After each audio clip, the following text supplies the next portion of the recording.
Sir, एक छोटे बच्चे रोहन के बोन मैरो ट्रांसप्लांट के लिए चंदा इकट्ठा कर रहा है हमारा एनजीओ। हाँ सर, 100, 500, 1000 जितना आप देना चाहें। प्लीज सर, एक छोटे बच्चे की जिंदगी का सवाल है सर। आप डोनेशन करेंगे तो उसकी जान बच जाएगी।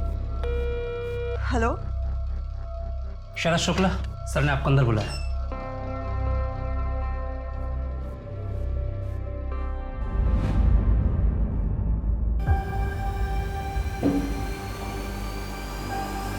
अरे आओ बैठो।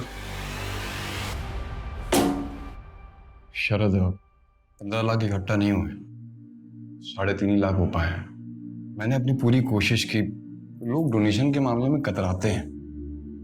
सॉरी मैथिली, मुझे लगता है तुम लोगों को किसी और से मदद लेनी चाहिए। कैसे? ठीक है कटारिया साहब, जितना हुआ है उतना ही दे दीजिए, बाकी हम कहीं और से ट्राई करते हैं। शरद, मैं वो पैसे तुम्हें कैसे दे सकता हूँ? तो किसी दूसरे बच्चे की जान बचाने के काम आएंगे ना। किसी और बच्चे के मतलब?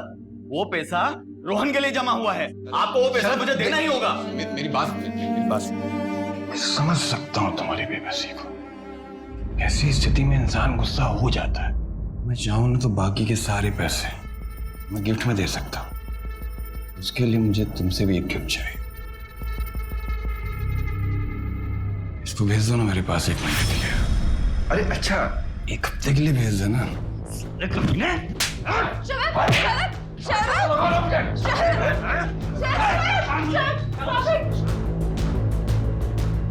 Calm down. Calm down.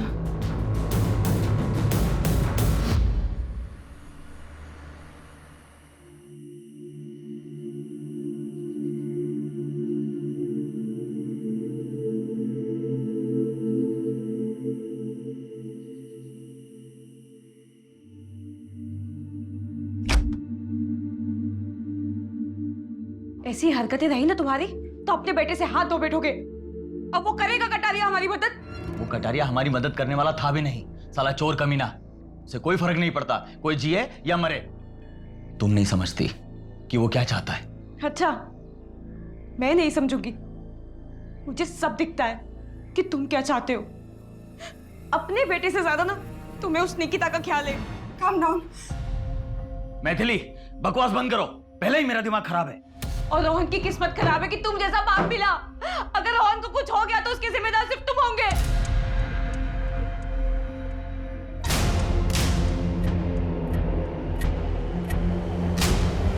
अरे अरे अरे अरे अरे, कहाँ जा रहे हैं शरद बाबू? पैसे कब लौटाएगा? कितो साले तुम सबके सब सिर्फ बोटियां नोचना आता है। क्या बोला बे? हाँ? एक तो अपने बेटे के इलाज के लिए हमसे कर्जा लिया और ऊपर से हमें आके दिखा रहा है। लौटा दूंगा तुम्हारे पैसे, निकल अभी यहाँ से, निकल।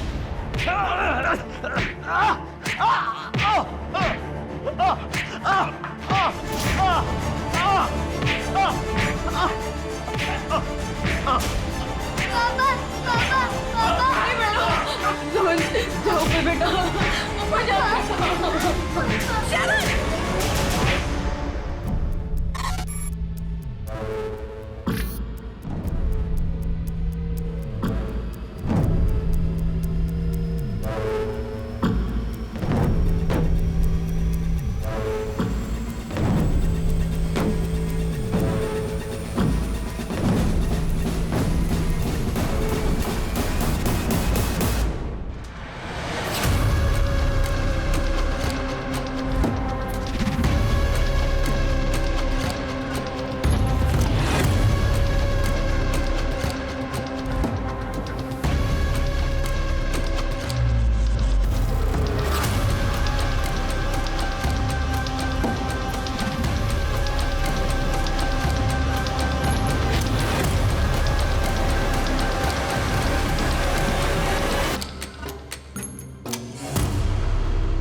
रुक रुक रुक रुक।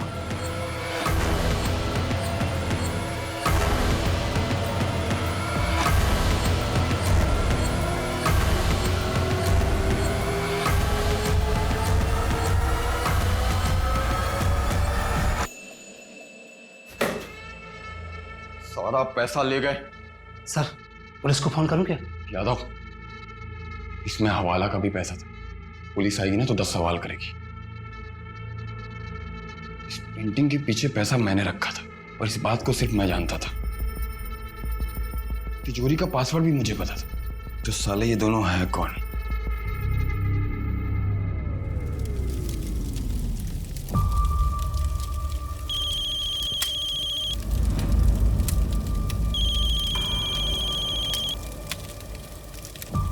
हाँ बोल।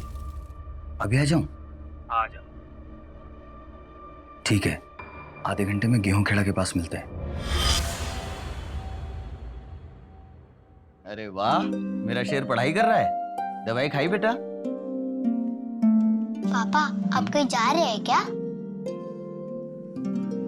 हाँ बेटा, एक जरूरी काम से जा रहा हूँ। पापा मैं कब ठीक होऊंगा?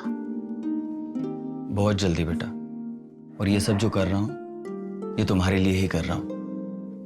बस मैं यूं गया और यूं आया, फिर मैं और मेरा शेर साथ में मस्ती करेंगे। बाय। बाय।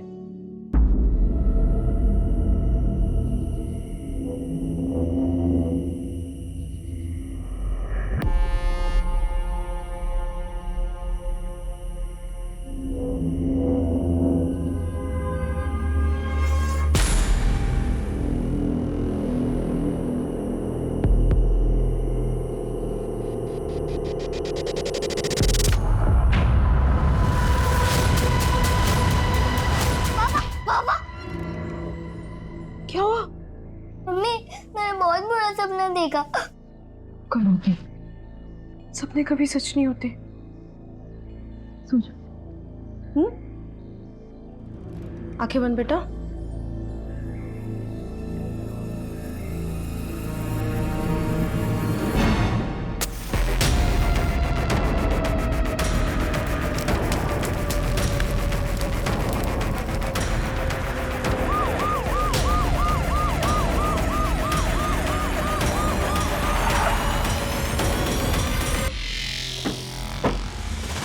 आइए सर आइए।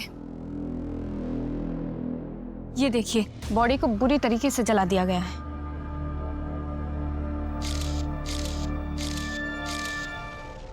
सर, ये पास में वॉलेट और मोबाइल मिला है। हो सकता है इसका हो, जेब से गिर गया हो। ये देखिए, इसमें इसका आधार कार्ड भी है। शरद शुक्ला। ये तो शरद का ही पर्स है। क्या हुआ इसके साथ? क्या हुआ? क्या हुआ?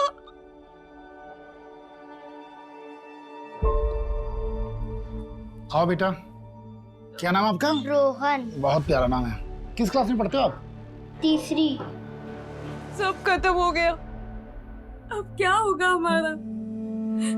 रोहन का इलाज कैसे होगा? आपने शरद को आखिरी बार कब देखा था? कल सुबह जब ऑफिस के लिए गए थे, उसके बाद नहीं देखा। सर, किसने किया शरद के साथ ऐसा? पता चला कुछ? आप कौन है? जी मैं अशोक शुक्ला। शरद मेरा छोटा भाई है। था। सर, शरद एक मामूली सा एमआर था। उसके साथ ऐसा कोई कैसे कर सकता है? इन्वेस्टिगेशन चल रहा है अभी। मैथिली जी, क्या हम आपका घर देख सकते हैं? आइए, मैं दिखाता हूँ। आइए। अशोक, ये रोहन को क्या बीमारी है? कैंसर। और उसी के बोन मैरो ट्रांसप्लांट के लिए शरद पैसे इकट्ठे करने में लगा था, पर हो नहीं पा रहे थे। कितने पैसों की जरूरत है? 15 लाख रुपए। 15 लाख?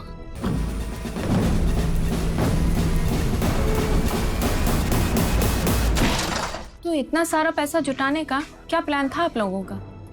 एक एनजीओ है, एक भरोसा नाम का। सर, एक छोटे बच्चे रोहन के बोन मैरो ट्रांसप्लांट के लिए चंदा इकट्ठा कर रहा है हमारा एनजीओ। पर वहां पे बात नहीं बनी। अब कैसे बचाऊं मैं रोहन को, वो भी शरद के बिना। कल रात जब पापा बाहर गए थे, उन्होंने बोला था वो जल्दी वापस आएंगे। उसमें यूं गया और यूं आया, फिर मैं और मेरा शेर साथ में मस्ती करेंगे। और वो अभी तक नहीं आए। अंकल, आप मेरे पापा को ढूंढ लोगे ना?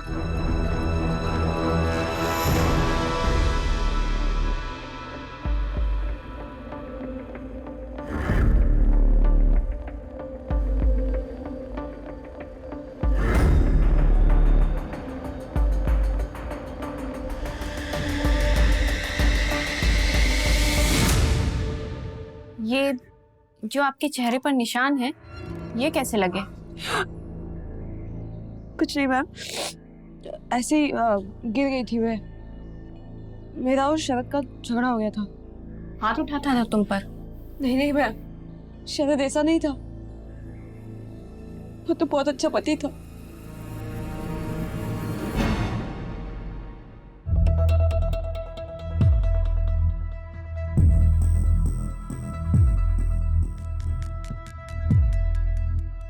भाई कर्जे का क्या होगा? बीवी चुका पाएगी? भूल जा कर्जा।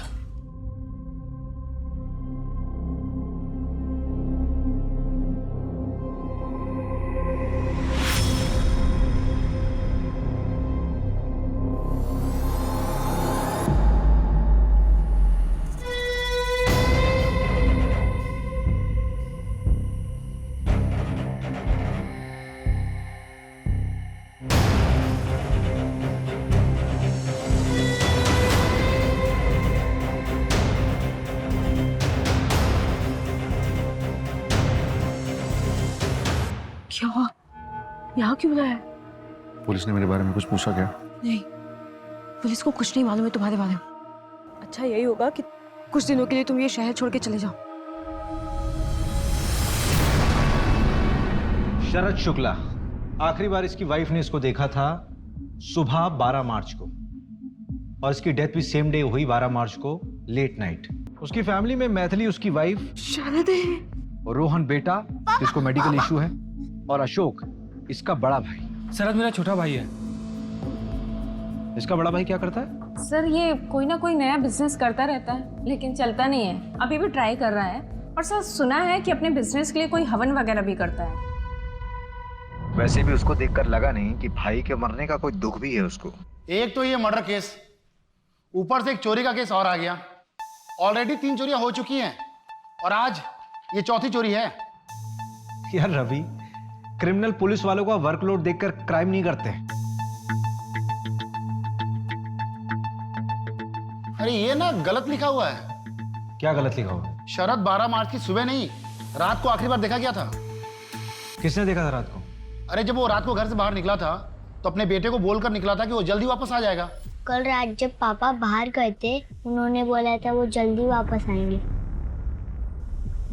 तो मैथिली ने भी उसे देखा ही होगा।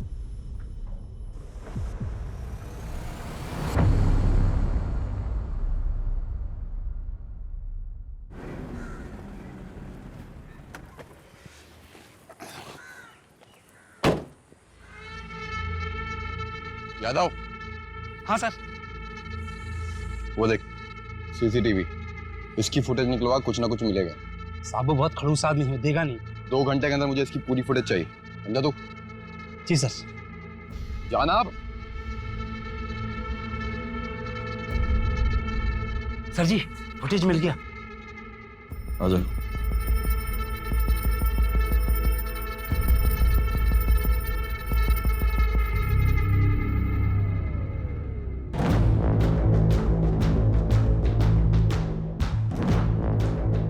अरे वाह सर, आप तो व्योमकेश बख्शी निकले। पोस्टमार्टम के मुताबिक शरद की मौत जलने से हुई है, लेकिन उसके पहले उसे सर पे मारा भी गया है, ताकि वो बेहोश हो जाए और उस बेहोशी की हालत में उसको जला दिया जाए। उसकी बॉडी में एक दवा के ट्रेसेस भी मिले हैं। कमल ने बताया कि इससे किसी को बेहोश भी किया जा सकता है।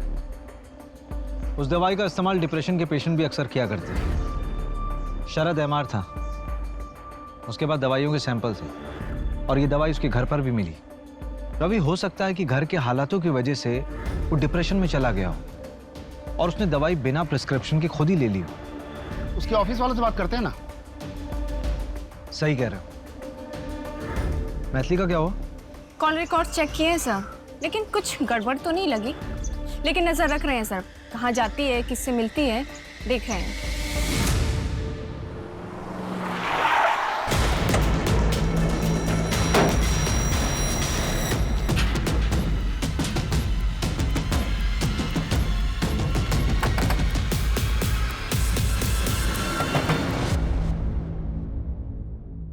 नमस्ते भाभी जी।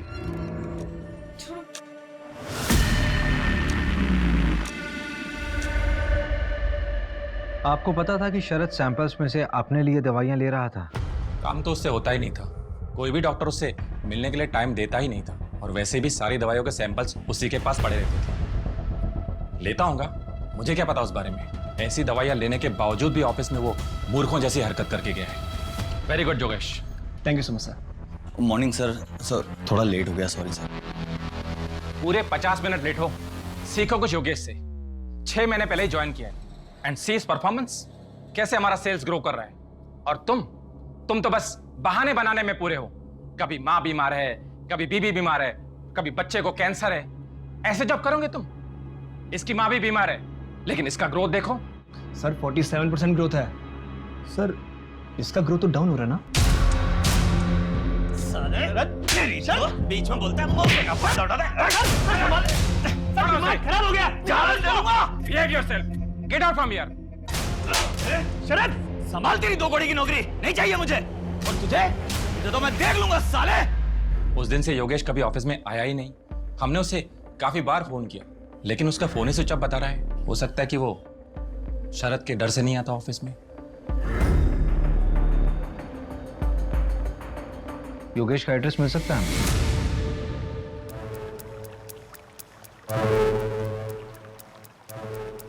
ये ले समोसे। यहाँ पे कब तक रुकना है? आजकल क्या है ना, पुलिस बहुत जल्दी क्राइम साइट पे पहुंच रही है। तो क्या है, एरिया बदल डालते हैं।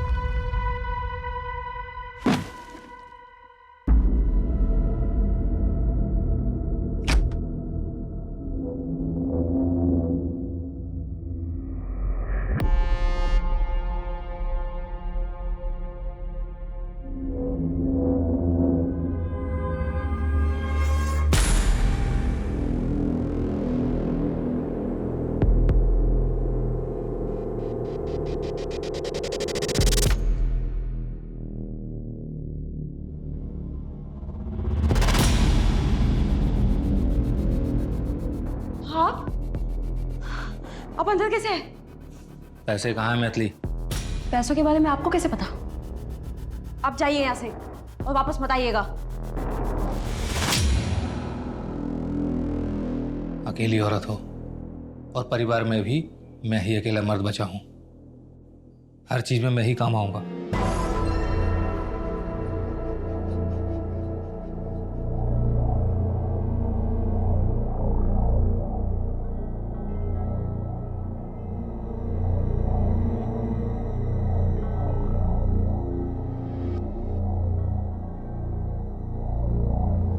हाँ मैडम, अरे पूरी नजर बना के रखी है मैंने। अभी एक वो लेडीज वाली क्लिनिक में गई थी। लेडीज वाली क्लिनिक? गायनेक है क्या? हाँ मैडम। ऐसा कर, नाम और एड्रेस भेज। ओके। योगेश उसी दिन से गायब है। इसका ग्रोथ तो डाउन हो रहा है ना? जिस दिन शरद का मर्डर हुआ, उसके घर पे ताला लगा हुआ है और उसका फोन ही बंद है, और उसकी लास्ट लोकेशन भी उसका घर ही है। नहीं रवि, ये कोई कोइंसिडेंस नहीं हो सकता। उसकी फैमिली और फ्रेंड से पता किया? सबसे पूछताछ की, किसी को कुछ भी नहीं पता। यार उस दिन शरद ने योगेश पे हाथ उठाया था। वो अपनी कंपनी का टॉप एम्प्लॉय। हो सकता है कि उसका ईगो हर्ट हुआ हो और उसने बदले के चक्कर में शरद को मार दिया।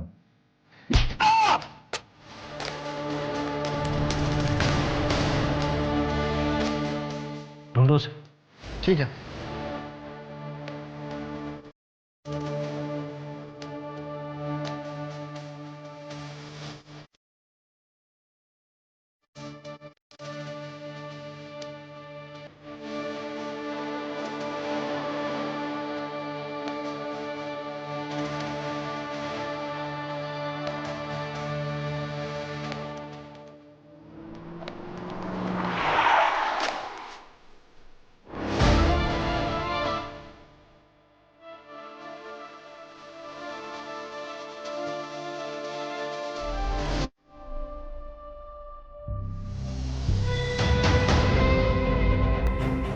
बता कहाँ है मेरा पैसा? पैसा? कौन सा पैसा?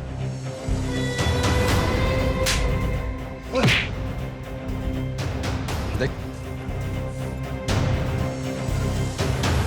भाई साहब, मैं सच कह रहा हूं, मैं और शरद वहां से अलग अलग निकल गए थे। आपको इसमें वही दिखेगा, आप देख लीजिए। और मेरा हिस्सा वो बाद में मिल के देने वाला था। देख झूठ बोलेगा तो बचेगा नहीं, समझा? भाई साहब मैं झूठ नहीं बोलूं।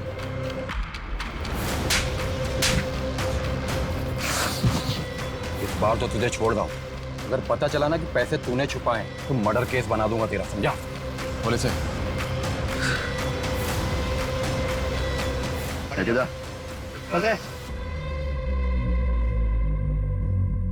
सर, बीबी कहती उसे नहीं पता और ये कहता ऐसे नहीं पता। दोनों में से कोई तो झूठ बोल रहा है। नजर रखो इस पे, खुद ब खुद पैसे तक लेके जाएगा।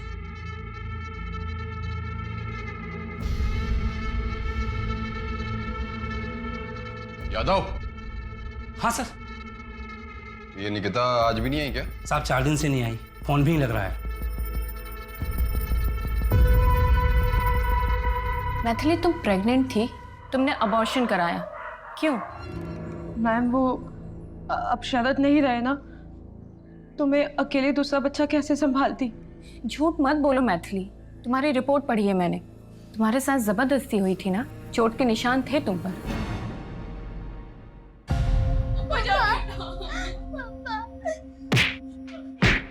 हाथ जोड़ती हूँ तुम्हारे आगे, मेरे पति को छोड़ दो, मेरे पति को छोड़ दो प्लीज।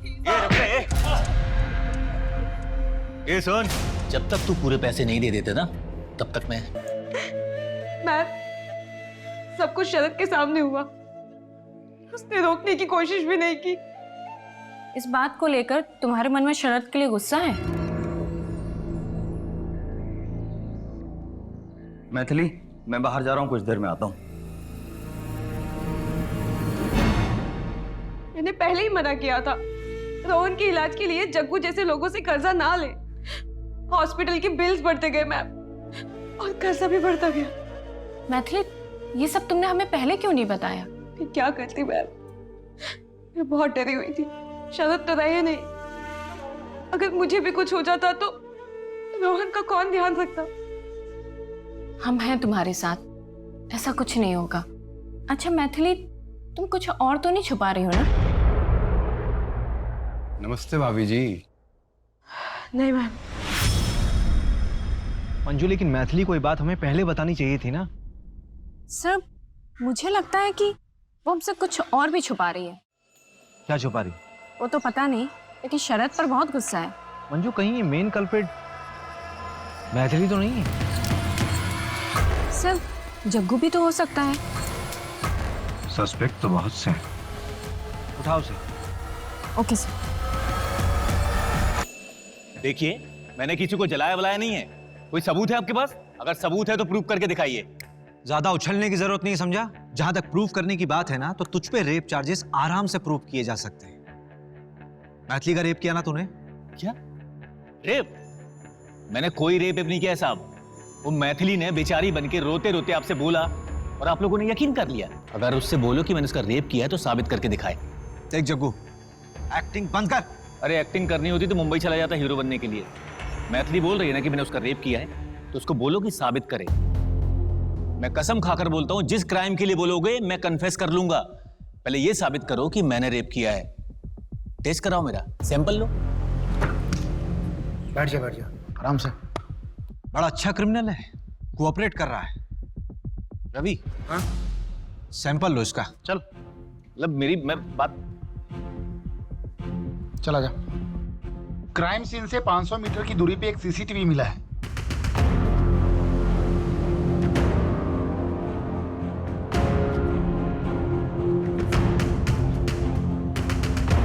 ये अरुण कटारिया है जो एनजीओ चलाता है।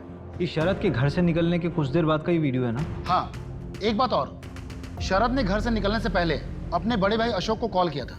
ठीक है, 10 बजे मिलते हैं गेहूं खेड़ा के पास। ठीक है। पर जब मैंने अशोक से पूछा था कि शरद से कोई बातचीत हुई थी क्या, तो अशोक ने बोला कि नहीं, जबकि कॉल ड्यूरेशन 2 मिनट का था। अशोक और कटारिया दोनों को उठाओ। शरद का उस रात कॉल आया था, ये बात छुपाई क्यों? सर छुपाई नहीं, भूल गया था। तेरा भाई मरा था, उसका मर्डर हुआ था। उस मर्डर वाली रात तेरे भाई ने तुझे कॉल किया था और तू भूल गया। तुझे क्या लगता है कि हम कल पैदा हुए हैं? देख, तू मुंह खोलेगा या मैं अपने तरीके से खुलवाऊं? नहीं, मैं बताता हूँ सर। और मर्डर मैंने नहीं किया। उस रात शरद को मेरी हेल्प की जरूरत थी, उसके बाद कहीं से बहुत सारा पैसा आ गया था।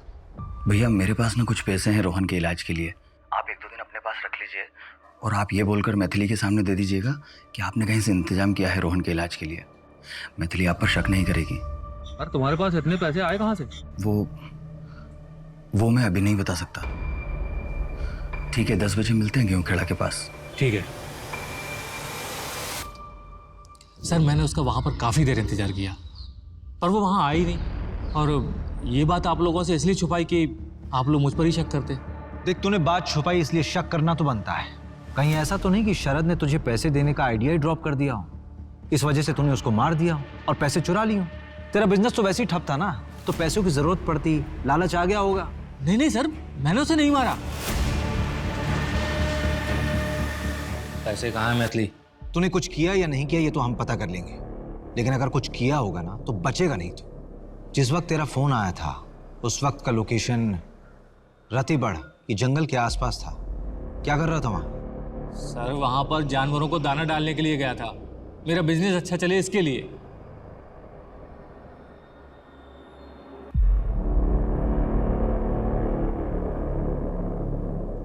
ये शरद के पास इतना पैसा आया कहाँ से होगा?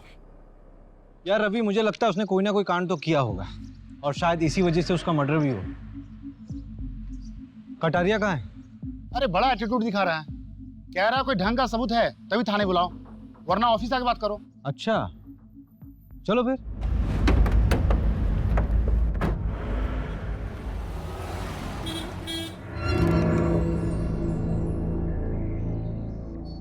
नमस्ते नमस्ते। कुछ ठंडा गरम मंगाए क्या आप लोगों के लिए? नहीं, टाइम वेस्ट करने से कोई फायदा नहीं है, काम की बात करते हैं। रवि,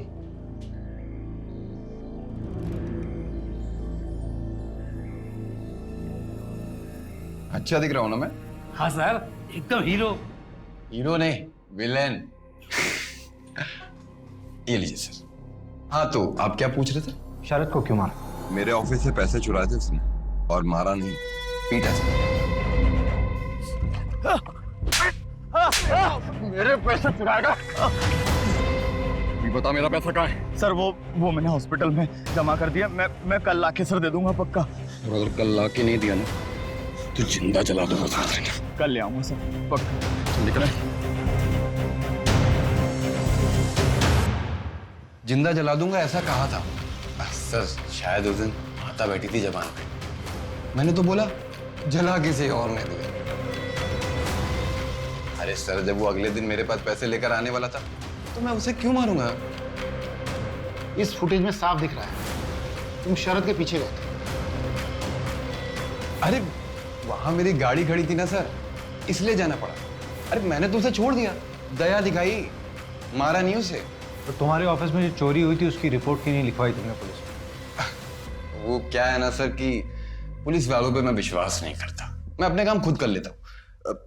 आपको एक चीज दिखा, ये देखिए।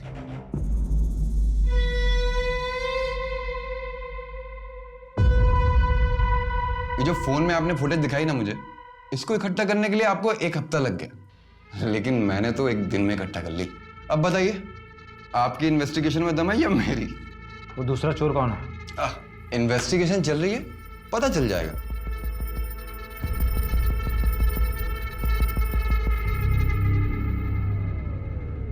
इसके ऊपर ना जरूर बड़े नेता लोगों का हाथ है, वरना इसकी इतनी हिम्मत नहीं होती। ये योगेश अभी तक फरार है और वो जग्गू और अशोक, उन पर तो शक करना लाजमी है। उस रात को शरद को पीटने वाला भी ये कटारिया था।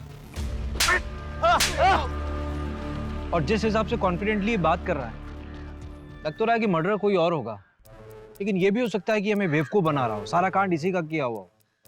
अरे ऐसे केसेस हमारे पास ही क्यों आते हैं? पहले से हम इतना काम करते हैं। इस केस में सबसे बड़ा सवाल पता है क्या है? कि शरद के साथ वो चोरी करने वाला दूसरा आदमी कौन था?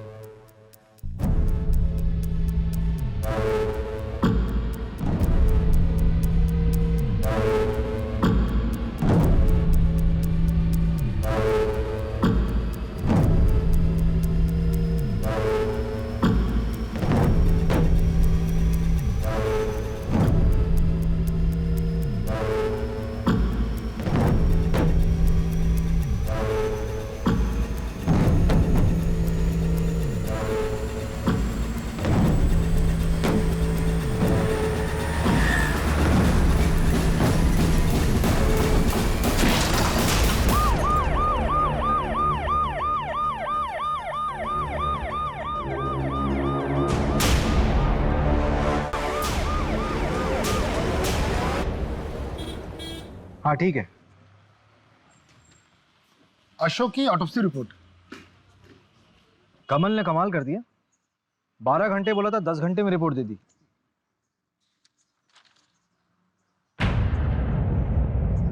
ये तो मर्डर शो कर रहा है। इस रिपोर्ट के मुताबिक एक्सीडेंट के बाद किसी भारी ऑब्जेक्ट से उसका सर कुचला गया। इसका मतलब ये एक्सीडेंट वाली स्टोरी हमें भटकाने के लिए दिखाई गई। कहीं ये कटारिया के पैसे इसके पास तो नहीं थे?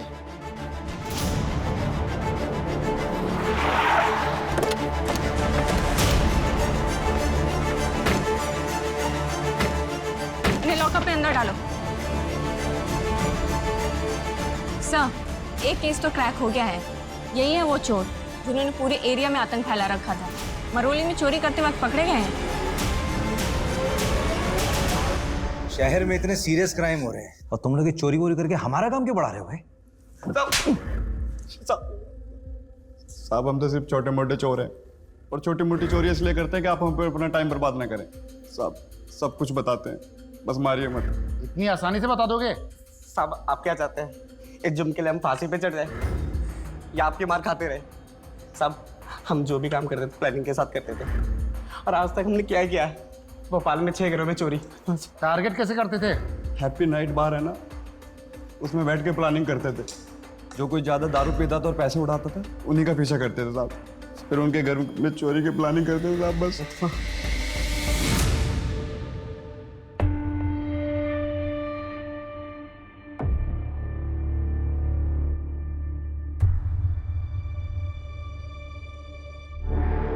सर।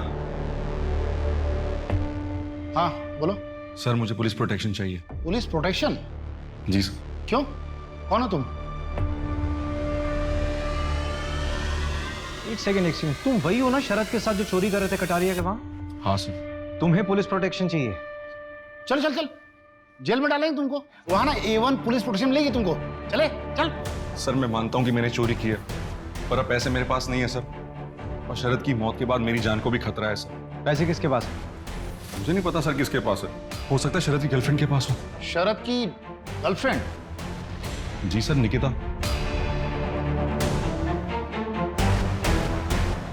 उसी एनजीओ में काम करती थी।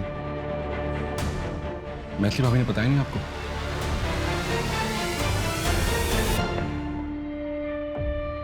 मम्मी हम कहाँ जा रहे हैं?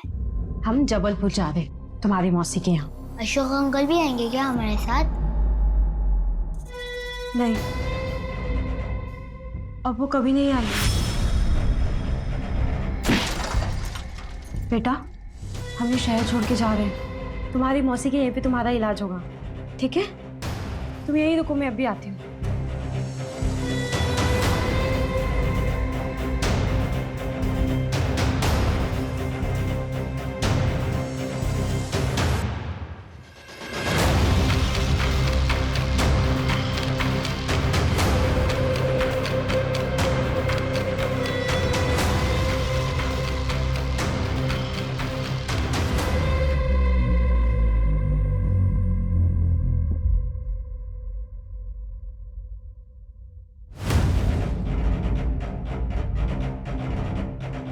ये बैग वैग लेके कहाँ जा रही हो अचानक? वो मेरी बहन के घर जा रही हूँ, जबलपुर। बैग दिखाइए। बैग में कुछ नहीं है, बैग दिखाइए। बोल दो ना, बैग में कुछ नहीं है मैम। वाह, लेके जाओ उनको थाने। मैं बताती हूँ ना आपको सब। मैं जो बताना थाने चलकर बताइए। मेरा बेटा अकेला है। चलिए थाने। मेरे बेटा। मम्मी मम्मी मम्मी मत जाओ मम्मी। मम्मी बेटा रोहन, चलो मेरे साथ चलो। कुछ दिनों से मेरा शक और पक्का हो गया था कि निकिता और शरद मिलते हैं। उस रात जब शरद घर से निकला तो मुझे लगा कि वो निकिता को मिलने जा रहा है। मैंने उसका पीछा किया, उसके पास वो बैग था।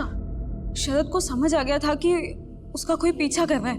अचानक से डर गया वो और उसने वो बैग वहीं कहीं छुपा दिया। ये मैंने देख लिया था। मैंने बैग खोलकर देखा तो मुझे नहीं पता कि वो इतने सारे पैसे कहाँ से लाया। अगर वो रोहन के लिए लाया होता तो मुझे पता था। मुझे लगा कि अब वो हमें छोड़कर निकिता के साथ अपनी नई जिंदगी की शुरुआत करेगा। मैं वो बैग लेके वहां से निकल गई। और घर पे आके कहीं छुपा दिया। मेरा तो ये प्लान था कि मैं शरद को बिना बताए ये सारा पैसा हॉस्पिटल में जमा कर दूं, लेकिन अगले दिन आपने शरद की मौत की खबर सुना दी। तो पैसे इतने दिन छुपा कर क्यों रखे थे? हॉस्पिटल में जमा क्यों नहीं कराया? शरद की मौत के बाद मुझे मुकेश से ये बात पता चली कि उसने ये पैसे सारे कहाँ से चुराए थे, और ऊपर से वो कटारिया रोज घर पे आके धमकी देता था। मुझे मेरे पैसे किसी भी हालत में चाहिए। अगर मैं ऐसी सिचुएशन में ये पैसे हॉस्पिटल में जमा करती तो सबको पता चल जाता। मैंने बस सही वक्त का इंतजार किया, और फिर अशोक भाई साहब के मर्डर के बाद मैंने सोचा कि अब यहाँ पे रहना ठीक नहीं है, इसलिए मैं ये शहर छोड़ के जबलपुर जा रही थी। क्या बात है? जिस दिन शरद पैसे देने के लिए निकला उस दिन तुमने उसे फॉलो किया, उसी दिन वो निकिता के साथ भागने वाला था, उसी दिन कटारिया ने उसको पीटा और उसी दिन उसका मर्डर हो। What a coincidence. इस क्राइम सीन लिखने वाले को तो अवार्ड मिलना चाहिए। सर 2 दिन लॉकअप में रहेगी ना, तो खुद ब खुद सच बोलेगी। नहीं रहने दो मंजू, वो रोहन अकेला रह जाएगा। एक काम करो, उस पर सिर्फ नजर रखो, इस शहर छोड़कर फिर बाहर नहीं जानी चाहिए। योगेश के बारे में अपडेट मिला है। एक छोटे से होटल में योगेश के आईडी पर चेक इन हुआ है।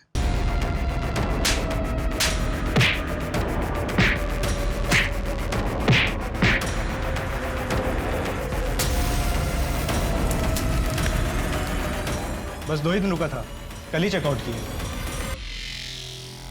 रूम नंबर कौन सा था? 201। उसके बाद किसी ने चेक इन किया उस रूम में? नहीं सर।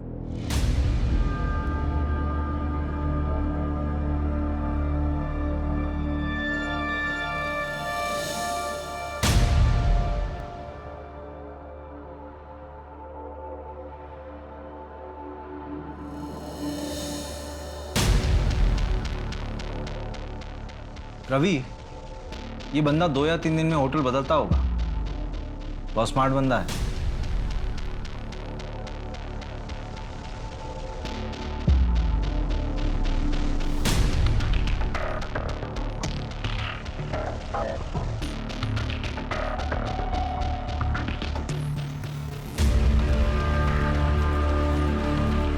हाँ कमल, यार एक फेवर चाहिए। रवि, इस तरह के सारे होटल्स को चेक करो।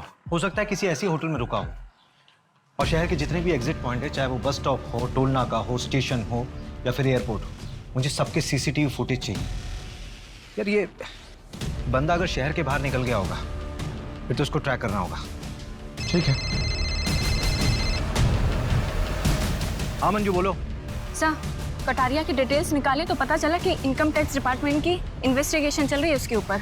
कटारिया के फ्रॉड्स, बड़े लोगों की मनी लॉन्ड्रिंग, सबके डिटेल्स है इसमें। उठाओ साले को, बहुत हेकड़ी दिखा रहा था ना, निकालते हैं इसकी हेकड़ी।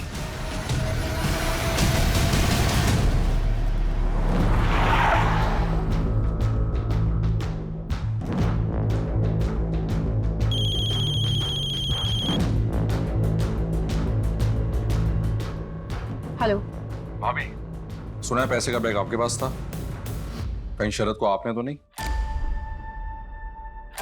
चलो बेटा।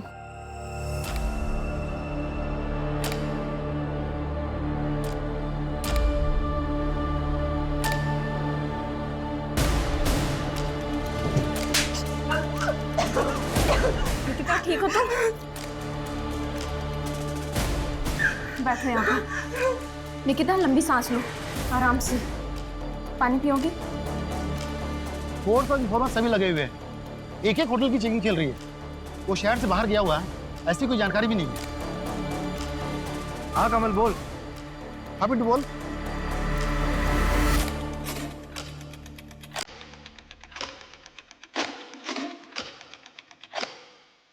योगेश का पता चल गया है, एक लॉज में ठहरा है।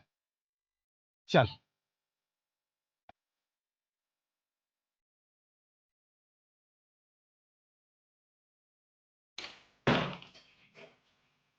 शरद शुक्ला, तेरा गेम ओवर है। जिस लास्ट होटल में तू रुका था ना, वहां पे हमें ओजा सैन का पता दिखा। वहीं मुझे शक हो गया कि कोई और नहीं तू ही है। चल तेरा अवार्ड लेने का टाइम आ गया है। इस कहानी का राइटर भी तो तू ही है ना? लेकर चल इसको। चल sir sir sir sir sir देख, ये पार्टी मुझे बड़ी लग रही है, इसी को पकड़ते हैं। तूने इसके हाथ की घड़ी देखी? महंगी लग रही है यार। यार वो घड़ी मुझे चाहिए, मेरे साले ने मुझसे गिफ्ट मांगी है। तो फिर इसी को टारगेट करते हैं। पर वो क्रिमिनल है, बड़े लोगों के लिए मनी लॉन्ड्रिंग का काम करता है एनजीओ के जरिए। मैं कुछ करना चाहता हूँ और इसमें मुझे तुम्हारी जरूरत है। चोरी करते हैं, कटारिया के ऑफिस में पैसा है। कमाल का कोइंसिडेंस है, जहां ये चिंदी चोर रंजन और मट्टू बैठकर प्लान करते थे, वहीं पर एक क्राइम भी प्लान हुआ। तुमने मैथिली से सब कुछ छुपा के रखा हुआ था। उस रात जब तुम बैग लेके घर से बाहर निकल रहे थे तो मैथिली ने तुम्हें देख लिया था, और इतने दिनों से वो बैग उसी के पास था। मैं मैथिली को सब कुछ बताने ही वाला था। और निकिता का क्या? उसको भी कुछ नहीं पता था। चलो एक काम करो राइटर साहब, अपनी कहानी अपनी जबानी बताओ। बैग छुपाने के बाद मैं कटारिया की पकड़ में आ गया था। मेरे पैसे चुराएगा। पहले मैंने सोचा था कि अशोक भाई साहब के जरिए पैसा घर में आ जाएगा और मैथिली को शक भी नहीं होगा, लेकिन कटारिया को पता चल जाने के बाद मुझे अपना पूरा प्लान चेंज करना पड़ा और कटारिया मेरा पीछा नहीं छोड़ता, इसलिए मुझे अपनी मौत का नाटक रचना पड़ा। और इसलिए तुमने योगेश को मार के जला दिया, अपनी कुछ चीजें उसके पास छोड़ दी ताकि सबको लगे कि मौत तुम्हारी हुई। गलती हमसे भी हुई है, हमें लाश का डीएनए करवा लेना चाहिए था। तू भाई अंदर बैठ के बात करते हैं ना। शरद बहुत बुलाए तूने यार। चल यार बहुत भाई मैं 1 मिनट में आया वॉशरूम से। अरे कहाँ जा रहा भाई? रुक बस आ रहा हूँ। अरे कहाँ जा रहा है? बैठ ना। अरे यार उसकी शराब में मैंने ओजासेन मिला दी थी ताकि उसे होश न रहे, फिर मुझे उसे मारना पड़ा। बाद में मैंने सोचा कि पैसों का बैग निकालकर मैं मैथिली को दे दूंगा, लेकिन जब मैं वहां पहुंचा तो पैसों का बैग वहां नहीं था। मुझे लगा कोई और उसे चुरा ले गया है। उस रात मैंने अशोक भाई साहब को फोन पर यह बात बताई थी, तो मेरा शक गया कि शायद पैसा उन्होंने चुराया है, और इसीलिए तुमने अपने सगे भाई को भी नहीं छोड़ा, मार दिया उसे। और फिर कभी न कभी हम एक परिवार की तरह फिर से मिलकर रहेंगे किसी और शहर में। मैं तुम्हारी मजबूरी समझ सकता हूँ शरद। एक बच्चे की जान बचाने के लिए, खासकर अपने बच्चे की जान बचाने के लिए इंसान किसी भी हद तक जा सकता है, पर जुर्म तो जुर्म है। योगेश भी किसी का बेटा था और अशोक तो तुम्हारा भाई था, तुम्हारा सगा भाई।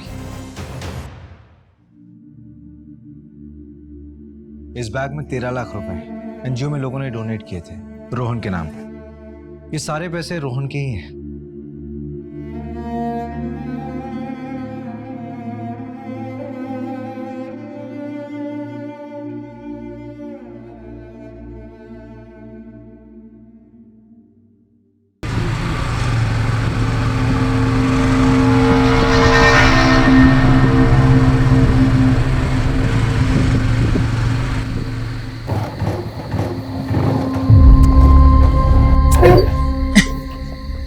एक बाइक है, इससे बढ़िया है ना एक सेकंड हैंड साइकिल खरीद ले। साला हर बार धोखा दे जाती है। तू है ना अपने घर से हवाई जहाज ले आया कर। ओ भाई दीपांग, तू कैसे बाइक की तरह सदमे में आ गया? कुछ नहीं यार। उतर यार।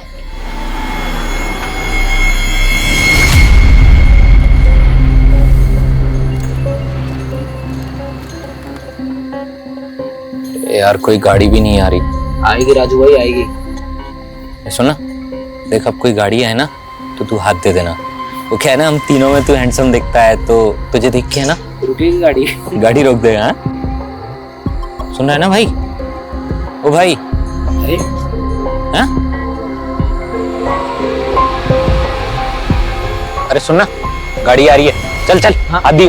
चल चल चल खड़ा खड़ा चल चल चल चल।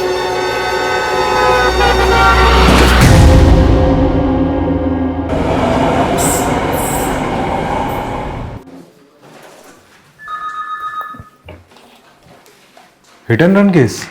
सर ये केस दिखने में हिट एंड रन का लगता है, लेकिन ऐसा है नहीं। जिस लड़के का एक्सीडेंट हुआ उसकी उम्र 25 से 26 साल की थी। लोकल पुलिस के मुताबिक जिस व्हीकल से एक्सीडेंट हुआ वो सर एक ट्रक था। सर लोकल पुलिस ने क्राइम सीन के पास पड़ने वाले टोल नाके का सीसीटीवी फुटेज चेक किया तो सर उसमें एक टेम्पो ड्राइवर बिना छुट्टे पैसे लिए भागता हुआ दिखाई दिया। लोकल पुलिस ने उसकी डिटेल्स निकाली तो पता चला कि टेम्पो ड्राइवर का नाम लखन सिंह है। सर ये लखन सिंह अब तक फरार था, लेकिन आज सुबह ही अचानक ही पुलिस के सामने हाजिर हो गया। सर कुछ और ही कहानी सुना रहा है। कोई कहानी नहीं सुना रहा साहब। रब्ती सोच साहब, मेरी कोई गलती नहीं है साहब। उस मनहूस रात मैं दिल्ली से फरीदाबाद जा रहा था और मैंने देखा कि 3 बंदे सड़क किनारे खड़े थे। कोई रोको सर! मेरे दोस्त को चल के चला गया। क्या किया तुम लोगों ने? अरे रोको! पकड़ो रोको!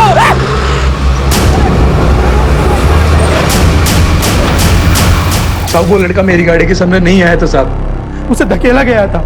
अगर तूने कुछ किया ही नहीं तो भागो क्यों वहां से? साहब सच बोलूं, हमारे यहाँ बिन लिखा कानून है साहब। हमेशा गलती ड्राइवर की बताई जाती है और ऊपर से वो 2 बंदे चिल्ला चिल्ला कर बोल रहे थे कि ड्राइवर ने कुचल दिया। साहब गुनहगार मैं नहीं हूँ, दोनों लड़के हैं साहब।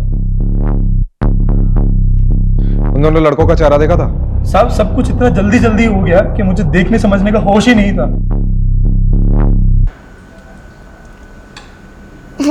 बेटा बस 3 more bites।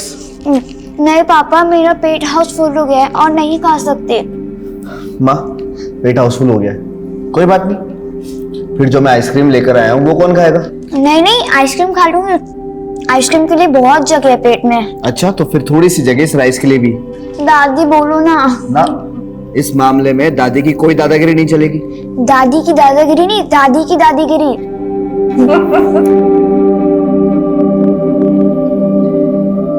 नहीं विकास, मुझे क्वालिटी बिल्कुल A1 चाहिए। मार्केट में मेरा नाम खराब नहीं होना चाहिए, समझे तुम? हाँ सब ठीक है, बस मैं निकल रहा हूँ। पापा आज मॉल चलेंगे ना? नहीं बेटा, आज पापा का जाना पॉसिबल नहीं है। आप ऐसा करो, दादी के साथ चले जाओ। ओके? नॉट ओके पापा, आप हमेशा ही ऐसे करते हो। तृप्ति तो फिक्र मत कर, मैं मना लूंगी उसे, तू जा।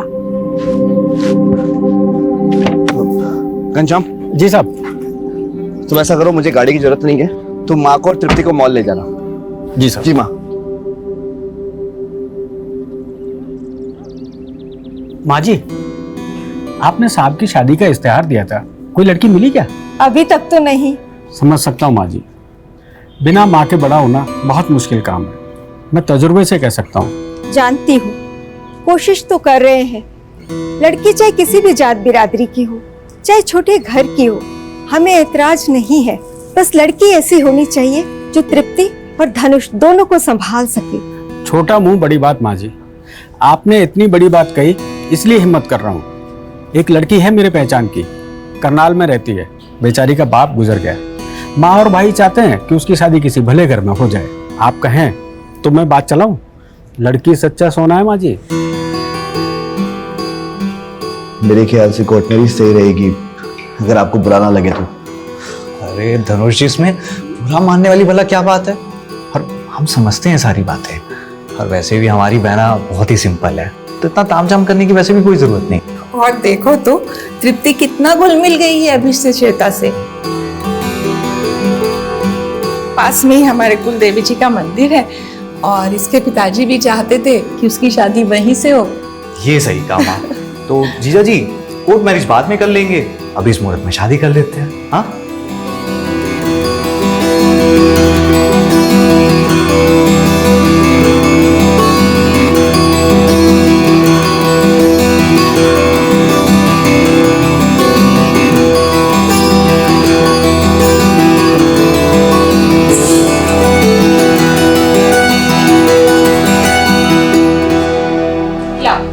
मैं तुम्हारे बाल बना दूंगी। मम्मी 2 चोटी बनाना। क्या कहा तुमने? 2 चोटी बनाना। नहीं, उससे पहले क्या कहा? मम्मी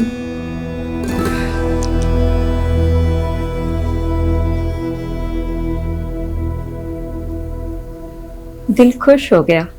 श्वेता तृप्ति के साथ ऐसे घुल मिल गई है जैसे दूध में शक्कर।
अरे आ गई मेरी बहना।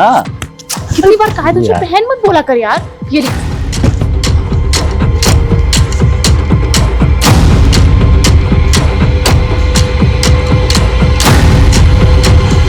चले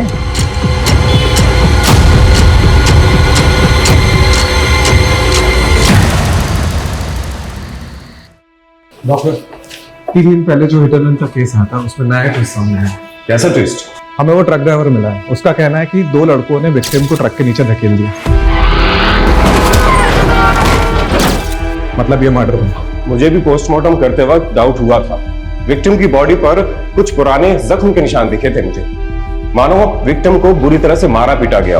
और ये बात मैंने पोस्टमार्टम रिपोर्ट में मेंशन भी की थी। ये जो डेड बॉडी पे पुराने जख्म मिले थे आपको, वो दिखा सकते हैं? विष्णु। जी सर। 13 नंबर की बॉडी कहाँ है? वो तो उसकी फैमिली ले गई। क्या तुझे पता था ना इस केस में डाउट है मुझे? इन्वेस्टिगेशन चल रही है और बिना बॉडी रिलीज फॉर्म के तुमने बॉडी कैसे दे दी? सर बॉडी रिलीज फॉर्म था उनके पास और साथ में एक पुलिस वाला भी। क्या नाम है उस पुलिस वाले का? ध्यान नहीं दिया साहब, लेकिन जो औरत आई थी उसके पास सारे कागज थे। पेपर्स लेके आओ जल्दी। जी सर। 12 तारीख को डेड बॉडी मिली, 13 तारीख को पुलिस को पोस्टमार्टम रिपोर्ट मिली। करेक्ट। और 14 तारीख यानी कल वो फैमिली आई और बॉडी ले गई। कुछ तो झोल है इसमें। सर इन पेपर्स के अकॉर्डिंग जो औरत बॉडी लेने आई थी, जागृति सिंह, वो विक्टिम विमल की पत्नी है। मैरिज सर्टिफिकेट की कॉपी अटैच है और आधार कार्ड भी। ठीक है, इस एड्रेस पे पहुंचो और वेरीफाई करो। Okay, I take your leave. क्या नाम याद आया उस पुलिस वाले का जो फैमिली के साथ आया था और बॉडी ले गया था? याद आया कि याद दिलाओ? नहीं नहीं सर, कुछ मलिक करके। हाँ, निपुल मलिक, वही उस औरत के साथ आया था सर। श्वेता, श्वेता बेटा,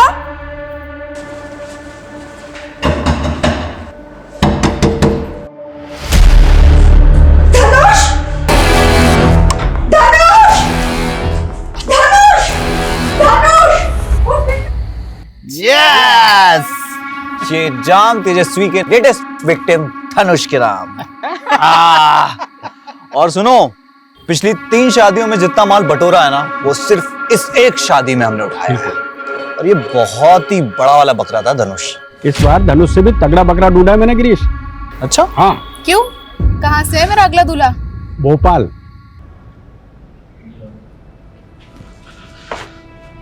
सर पूरा मामला ही गड़बड़ है। वो बॉडी ले जाने के लिए जिस जागृति सिंह के पेपर दिए गए थे, उसके आधार कार्ड में जो एड्रेस था वो फर्जी है। ऐसी कोई जगह ही नहीं है। और जो नंबर दिया था वो भी बंद आ रहा है। मतलब जो लड़की विक्टिम की बॉडी लेके गई वो उसकी वाइफ नहीं है और विक्टिम का नाम भी विमल सिंह नहीं है। सर बड़ी प्लानिंग के साथ बॉडी को निकाला इन लोगों ने। बड़ा शातिर कातिल है, दूर की सोचता है। इससे पहले कि पुलिस वालों को ये पता चले कि एक्सीडेंट नहीं मर्डर का केस है, उसने बॉडी को रफा दफा कर दिया। एग्जैक्टली। बॉडी नहीं होगी तो डीएनए मैच नहीं होगा और पोस्टमार्टम भी दोबारा नहीं हो पाएगा और केस आगे नहीं बढ़ेगा। लेकिन हम आगे बढ़ाएंगे इस केस को। इस लड़की का पता लगा जो विक्टिम की बीवी बनी। Yes sir. Sir constable nipple Malik उस दिन जागृति सिंह के साथ मुर्दाघर में गया था। विपुल मलिक, आपको तो पता ही होगा आपके हाथों क्या कांड हुआ है। सस्पेंशन तो पक्का है, डिसमिस भी हो सकते हो। साहब मानता हूँ चूक हो गई, लेकिन वो लड़की ऐसे बिलक बिलक के रो रही थी जैसे सही में उसका पति गुजर गया होगा।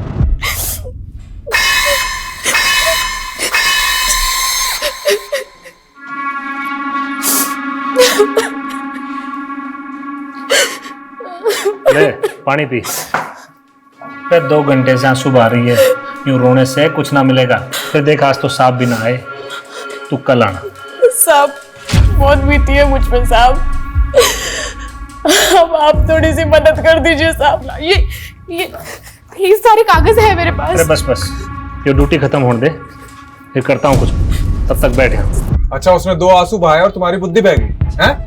ठीक से वेरीफाई नहीं कर सकते थे? साहब उसका मैरिज सर्टिफिकेट, आधार कार्ड, सारे कागज इसलिए लग रहे थे। लड़की का चेहरा देखा था? नहीं साहब, उस लड़की ने इतना लंबा घूंघट छोड़ रखा था। एम्बुलेंस कहाँ से बुक की थी वो तो पता होगा? साहब वो घूंघट वाली औरत याद है मुझे। उसकी शक्ल देखी थी? नहीं साहब, उसने पूरे रास्ते घूंघट तान रखा था और उसे कहाँ ड्रॉप किया ये याद है मुझे। कहाँ पे? साहब जब मैं एम्बुलेंस लेके पहुंचा तब हमारी पलवल जाने की बात हुई थी। लेकिन फरीदाबाद के बाद वल्लभगढ़ के पास पहले से एक वैन खड़ी हुई थी, तो उस घूंघट वाली औरत ने मुझे वहीं रुकने को कहा। उस वैन में कौन था? साहब एक आदमी था, औरत ने कहा उसके पति का दोस्त है, वो अंतिम संस्कार में उसकी मदद करेगा। फिर उन्होंने लाश को वैन में डाला, मुझे कुछ पैसे दिए और चले गए। उस आदमी की शक्ल देखी थी? नहीं साहब, उसने मास्क लगा रखा था और फिर उस पर ज़्यादा शक भी नहीं हुआ तो मैंने ध्यान भी नहीं दिया। गाड़ी का नंबर याद है? नहीं साहब। तो क्या याद है? साहब चलो बाहर बैठो। जी सर। सर फिर से डेड एंड पे आ रहे हैं हम लोग। न लाश का पता है, न लाश ले जाने वाले का।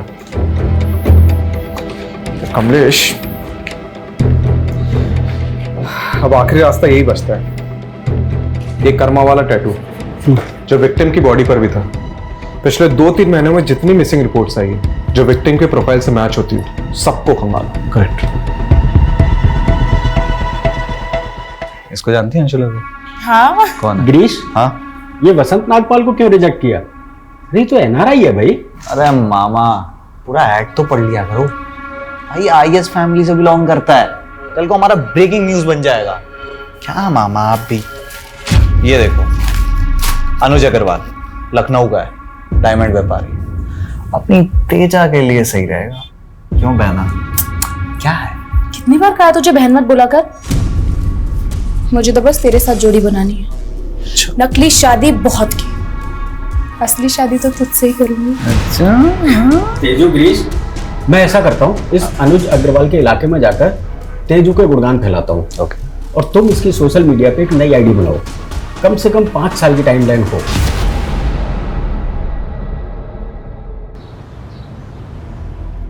सर, अंबाला से 2 महीने पहले एक लड़का गायब हुआ था, दीपांग गुप्ता। उसके हाथ पर भी कर्मा का टैटू था। उम्र कद काटी हमारे पास जो बॉडी है ना उससे मिलती है। कमाल है ना सर, पुरानी फिल्मों में टैटू से बिछड़े भाई मिलते थे और आज के जमाने में क्राइम सोल्व करने में हेल्प हो रही है।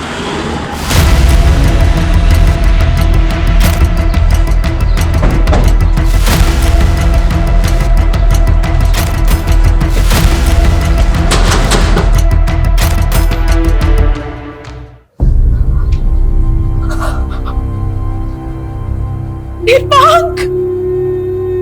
कौन हो सकता है जिसने दीपांक के साथ ऐसा किया? आपको किसी पे शक है? ये सब प्रीति की वजह से हुआ है। कौन प्रीति? दीपांक की पत्नी।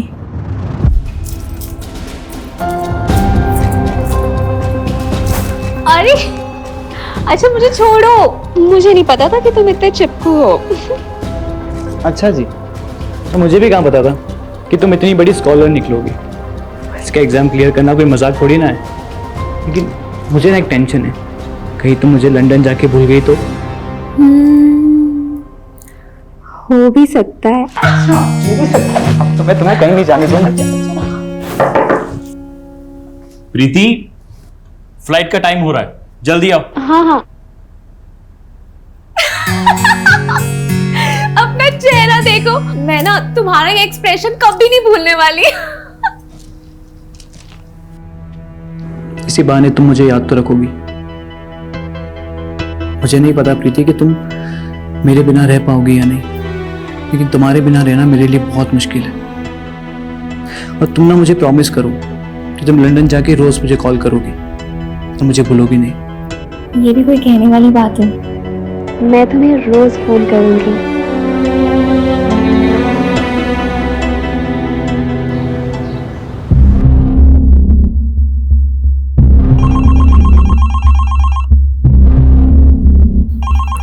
दीपांक, फोन आ जाएगा प्रीति का, तू परेशान मत हो। माँ, प्रीति ने मुझे कहा था मुझे वहां जाते ही कॉल करेगी। आज 4 दिन हो गए इस बात को, एक कॉल नहीं आया उसका। करेगी बेटा, तू सब्र तो रख। चल ले चाय पी और ठंडी मत करना। ठीक है माँ।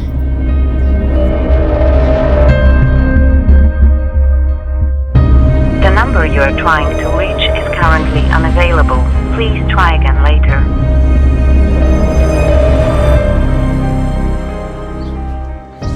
दीपांक, चल बेटा खाना खा ले। माँ, प्रीति मुझे भूल गई है माँ, वो भूल गई है मुझे।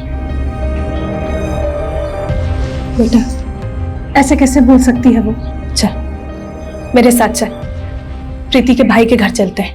भैया प्रीति ने बहुत गलत किया है। सारे गांव के सामने शादी हुई थी उसकी, और दीपांक के परिवार ने प्रीति की लंदन की पढ़ाई के लिए 25 लाख रुपए भी दिए थे।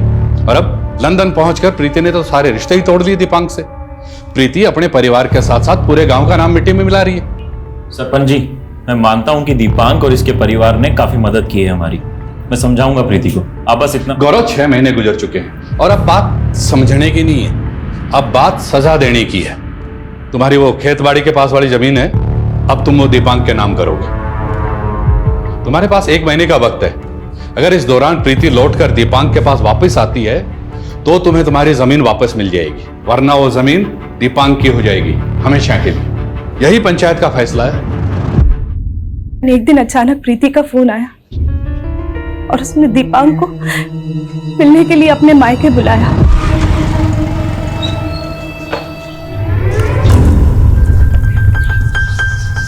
दामाद जी, अरे भाई कहाँ रह गए थे? कब से इंतजार कर रहे थे तुम्हारा, हैं? क्या हुआ सर? सर प्रीति कहाँ है? प्रीति, चल थाने बताता हूँ। बोले सर, ये झूठ है सर। सर मैंने कोई दहेज नहीं मांगा है सर, उल्टा मैंने प्रीति की फैमिली को पैसे दिए थे उसे पढ़ाने के लिए। अच्छा, तो प्रीति की खानदानी जमीन तेरे नाम कैसे हो गई? और 25 लाख के बदले तूने 1 करोड़ की जमीन हड़प ली है? नहीं सर, वो जमीन तो पंचायत ने मेरे नाम कराई थी। अरे बावड़े, मुझे मत सिखा। ये बता कि जमीन के कागज कहाँ हैं? जब तक जमीन के कागज वापस नहीं देता तोड़ो इसको।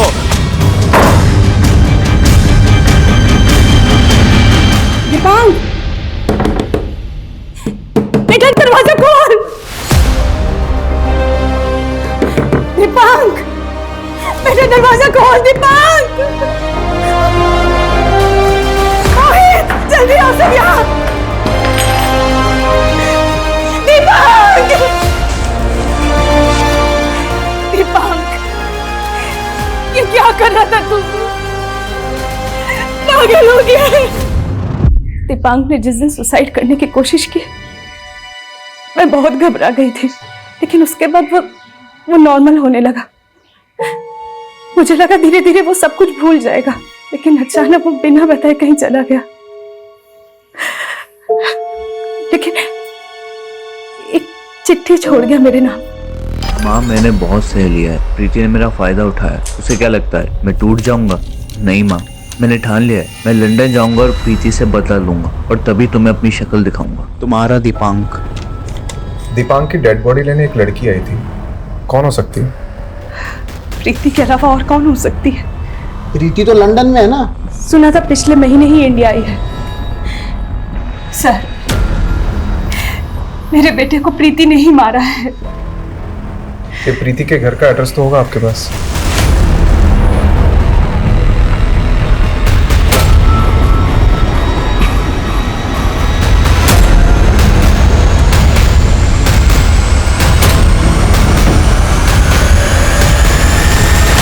क्या दीपांक का मर्डर हो गया? जी। ये प्रीति के घर वाले कहाँ पे? कुछ दिन पहले ही ये लोग पता नहीं कहाँ चले गए। यहाँ तो बस प्रीति के भाई गौरव ही कभी कभार दिख जाता है। गौरव का नंबर है आपके पास? उसने नंबर बदल दिए और नया नंबर मेरे पास नहीं है। ठीक है, गौरव अगर यहाँ आता है तो हमसे कांटेक्ट करिएगा, और ये बात अपने तक ही रखिएगा। जी।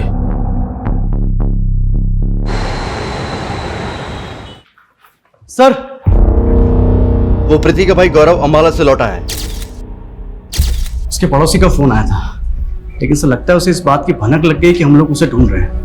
तभी आने के कुछ ही देर बाद वो घर से निकल गया अपने दोस्त के साथ। कौन दोस्त? सर, उसके पड़ोसी ने बताया कि उसका दोस्त देव लोकल पुलिस स्टेशन में इंस्पेक्टर है। सर, इंस्पेक्टर देव ही उसको लेने आया था। देख, गौरव अम्बाला से निकलने की कोशिश तो जरूर करेगा। एक काम करो, सारे टोल नाकों को अलर्ट करो और फोन की लोकेशन डिटेल निकालो। सर, गौरव का फोन नंबर ही नहीं है हमारे पास। गौरव नहीं, ये देव के फोन की। अब एक पुलिस वाला ही पुलिस वाले को गौरव तक पहुंचाया है।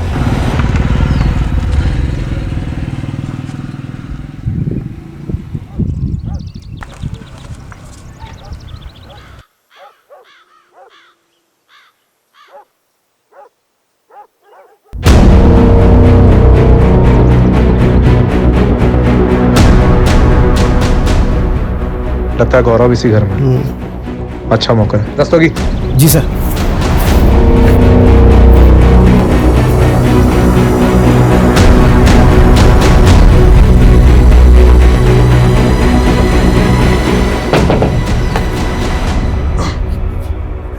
हेलो सर, आपका पिज्जा।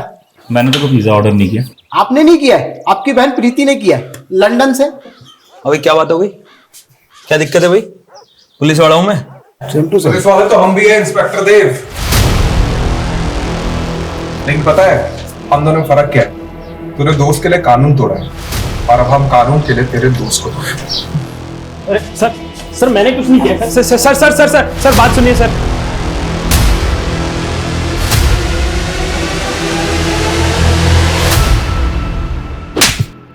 बता, दीपांक को क्यों मारा? सर मैंने नहीं मारा है सर दीपांक को। सर हमारी जमीन जो पंचों ने दीपांक को दे दी थी, बस उसे हासिल करने के लिए मैंने देव की मदद जरूर ली थी। अरे सर लेकिन मैंने किया क्या है? लेकिन सर मैंने उसे नहीं मारा है सर। झूठ बोल रहा है तू, झूठ बोल रहा है तू। तूने पहले अपनी बहन के साथ मिलकर दीपांक को लूटा है और उसके बाद सर प्रीति ने जो कुछ भी किया उसमें मेरा और मेरे परिवार का कोई हाथ नहीं था सर। दरअसल प्रीति का किसी और लड़के के साथ अफेयर चल रहा था और ये बात जब मेरी फैमिली को पता चली तो उन्होंने उसकी शादी दीपांक से करवा दी। लेकिन सर प्रीति के दिमाग में तो कोई और ही प्लान चल रहा था। उसने दीपांक के पैसों से लंदन जाने का फैसला किया। देख गौरव, पुलिस की ना दोस्ती अच्छी है और ना दुश्मनी, और तूने दोनों कर ली। उस इंस्पेक्टर देव के साथ दोस्ती और हमसे दुश्मनी। अब तू तो बुरा फंसने वाला है, इसलिए फालतू की खिचड़ी पकाना बंद कर और सच बोलते, वरना बहुत पिटेगा। तो सर मारिए ना सर, जो सच था वो मैंने बता दिया आपको, मारिए सर। हाँ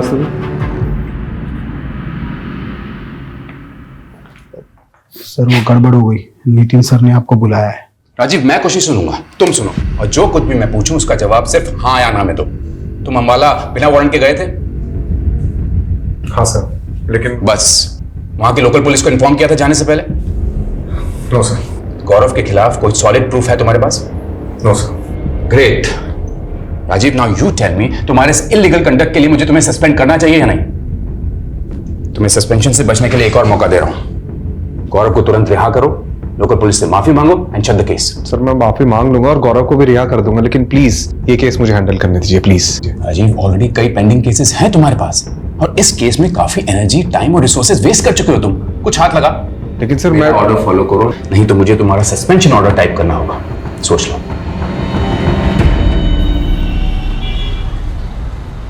आप अनुज अग्रवाल जी को जानते हैं?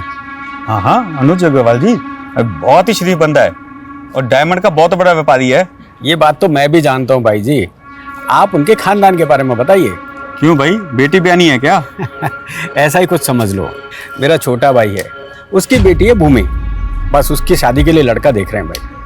अब तो बता दोगे ना खानदान के बारे में?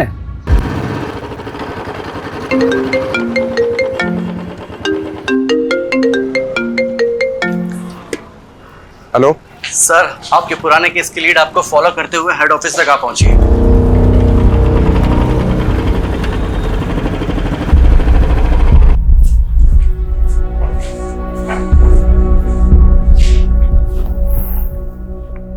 देखिए, मैं अब दीपांक के केस पे काम नहीं कर रहा हूँ, पर हमें आपके बेटे की मौत का अफसोस जरूर है। अफसोस तो उन्हें भी है जिन्होंने मेरे बेटे को मारा है।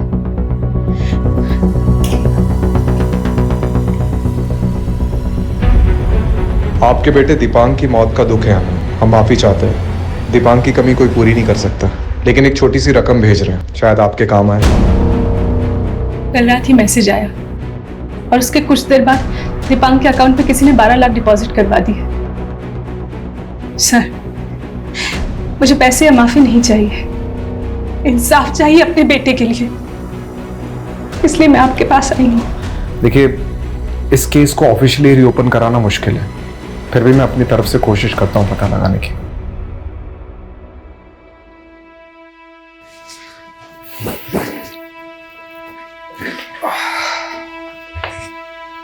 कमलेश, दीपांक के अकाउंट में जिस अकाउंट से पैसे ट्रांसफर हुए और वो फोन नंबर जिससे वो मैसेज आया, दोनों की डिटेल्स निकालो।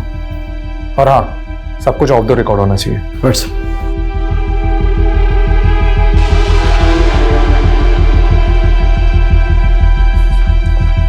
सर, जिस नंबर से दीपांक की मां को मैसेज आया था वो किसी राहुल सिंह के नाम पर है। सर, इसी राहुल सिंह के अकाउंट से दीपांक के अकाउंट में 12 लाख रुपए ट्रांसफर हुए। सर, ये राहुल सिंह नोएडा का रहने वाला है। सर, इस राहुल ने अपना अकाउंट भी बंद करवा दिया पैसा ट्रांसफर करने के बाद। इस नोएडा के एड्रेस पे जाओ। आई एम श्योर वहाँ राहुल नहीं मिलेगा, लेकिन हो सकता है उसके बारे में कोई इन्फॉर्मेशन मिल जाए। ठीक है सर।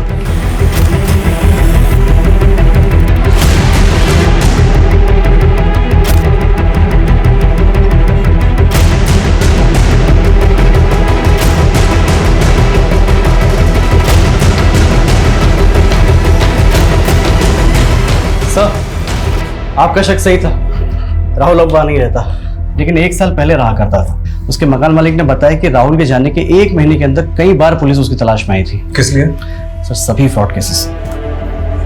एक सेकंड, मैंने राहुल सिंह की प्रोफाइल और फोटोज एनसीआरबी पोर्टल पर सर्च किया।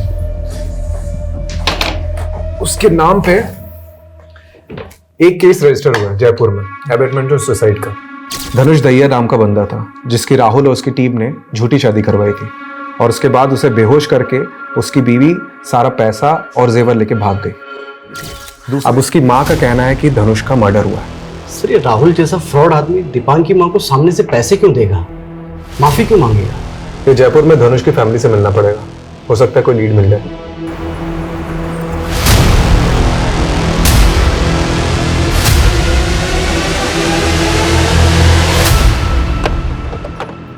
मेरे धनुष ने सुसाइड नहीं किया, अपनी बेटी के लिए जीता था धनुष। देखिए, मैं आपके दुख को समझ सकता हूँ, लेकिन अगर आप हमारी मदद करेंगे तो आपके बेटे धनुष के गुनहगारों को हम सजा दिलवा सकते हैं। कमलेश, इसका नाम घनश्याम है।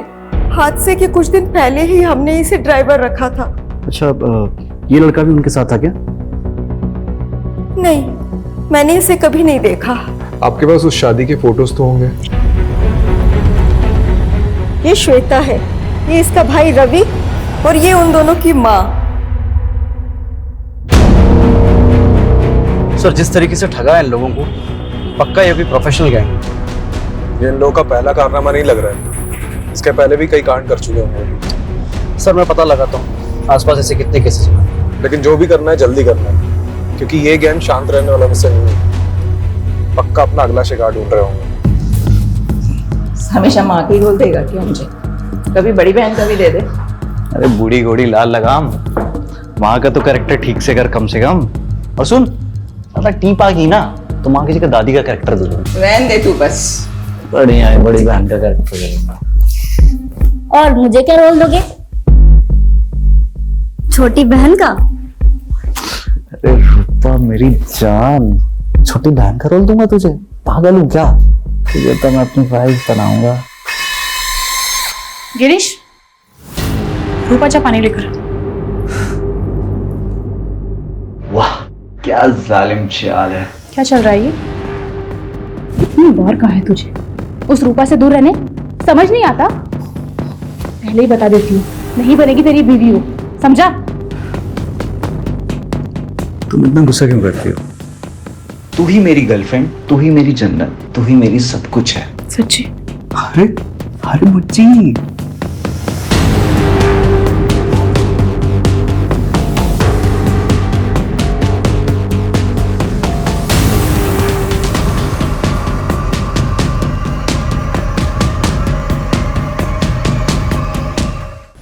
कमलेश, एनसीआरबी के हिसाब से पिछले साल 22 ऐसे फ्रॉड केसेस हैं जिसमें शादी की आड़ में लोगों को ठगा गया है। इन केसेस के लिंक भेज रहा हूँ, इसके प्रिंटआउट्स ले लो। सर, इन केसेस में एक बात कॉमन निकल कर आई है, ये सभी दूल्हे की उम्र 30 के ऊपर थी। सर, सारे के सारे या तो डिवोर्स ही थे या जिनकी बीवी की डेथ हो चुकी थी, लेकिन हाँ सर, सारे अमीर थे। ये गैंग प्लानिंग तो तगड़ी करता है।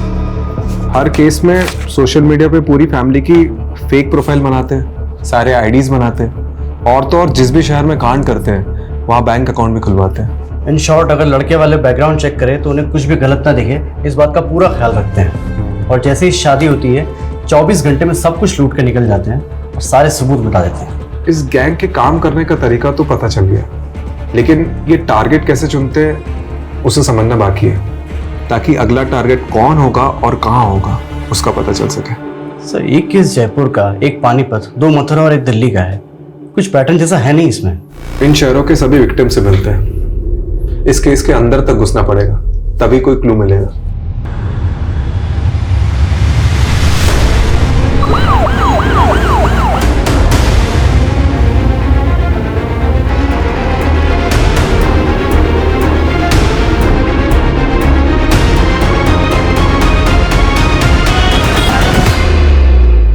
जितने भी विक्टिम्स थे उन्होंने अखबार में शादी का ऐड डाला था। मतलब गैंग पहले इन एड्स को पढ़ते हैं और अपना टारगेट डिसाइड करते हैं। एक काम करते हैं, अखबार में शादी का एक ऐड डालते हैं, बिल्कुल वैसा ही जैसे लोगों को ये लोग टारगेट करते हैं। करेक्ट। शिकारी का शिकार करते हैं। कमलेश, ऐड में मेरा नाम क्यों डाला? हाँ, ऑलरेडी 2 रिश्तों के कॉल आ गए। सॉरी सर, लेकिन ये रस्तों ये काम है। एनीवेज, आज के ऐड से मैंने 11 लोगों की लिस्ट बनाई जो इस गैंग के पोटेंशियल टारगेट हो सकते हैं। ये देखो, इन सभी से कांटेक्ट करो और इनको अलर्ट रहने के लिए कहो।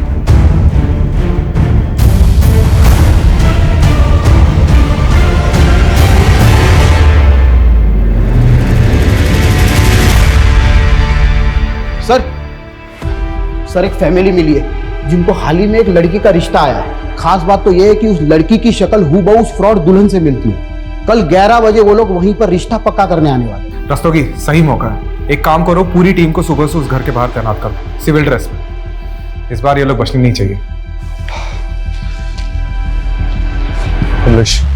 पोजीशंस लो।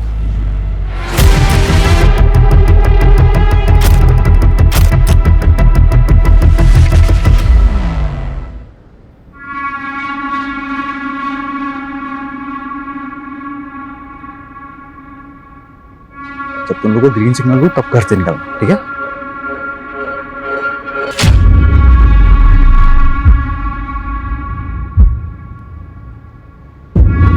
ये हीरो इधर आ। अरे तेरे को कह रहा हूं इधर आ।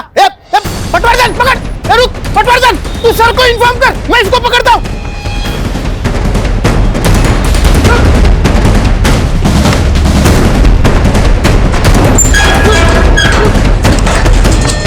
चल उठ उठ। चल बेटा, तेरा ससुराल जाने का टाइम आ गया। चल। गिरीश, तू ठीक है ना? ज्यादा चोट तो नहीं आई? अरे मुझे क्यों चोट आएगी यार? चोट तो पुलिसियों वाले को लगी होगी। अरे पुलिस से पंगा लेना बहुत भारी पड़ने वाला है हमको। देखना पुलिस कैसे हाथ धो के हमारे पीछे पड़ जाएगी। तो अब क्या करें? ऐसा करते, वो करनाल वाला संतोष शर्मा है ना, वो शादी के लिए वैसे भी उतावला हो रहा था। ऐसा करते हैं, तेजू की शादी उससे करवा देते हैं। 1-2 महीने तेजू उसके घर रह लेगी और हम दोनों अंडरग्राउंड। लेकिन गिरीश भी मेरा भाई बनकर मेरे साथ वहां रह सकता है ना? अरे तेजू पागल मत बन यार, तेरी शादी हो जाएगी। और वैसे भी एक बात बता, शादी में कौन सा भाई दहेज में जाता है? तेजू रिलैक्स, मैं हूं ना तेरे साथ। अरे आता रहूंगा रे पापा मिलने, क्या टेंशन है? चिल। कमलेश, ये गैंग अब ज्यादा चौकन्ना हो गए। और हाँ, जब तक हम लोग ये Rastogi reporting on duty sir. अरे रस्तोगी जी, आपको तो रेस्ट करना चाहिए। सर मैं एकदम ठीक हूँ। और सर हमें उस फ्रॉड शादी वाली गैंग को पकड़ना भी तो है। सर बात ऐसी है ना कि आप लोग मेरी फैमिली हो ना, तो ज्यादा देर तक आपसे दूर नहीं रह सकता। सीधा सीधा बोलो ना कि सर की डांट खाने की आदत पड़ गई।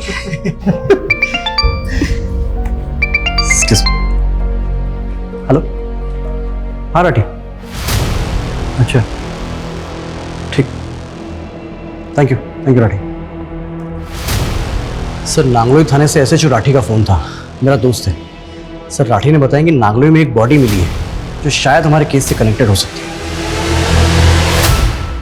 सर अजय कुमार ने 2 दिन पहले रिपोर्ट लिखवाई थी और जब हमने इन्वेस्टिगेशन शुरू किया तो गिरीश की मौत की खबर मिली। और उसके बाद जब हमने अजय के नंबर पे ट्राई किया तो उसका नंबर बंद आ रहा था। सर ये अजय का तो कोई रिकॉर्ड नहीं मिला, लेकिन अजय का फोन सर्विलांस पर डाला था तो पता चला कि वो कॉन्स्टेंटली किसी नंबर से टच में था और वो नंबर फेक आईडी देकर खरीदा गया है। इस अजय पे नजर रखो, कुछ तो झोल है इसकी कहानी में।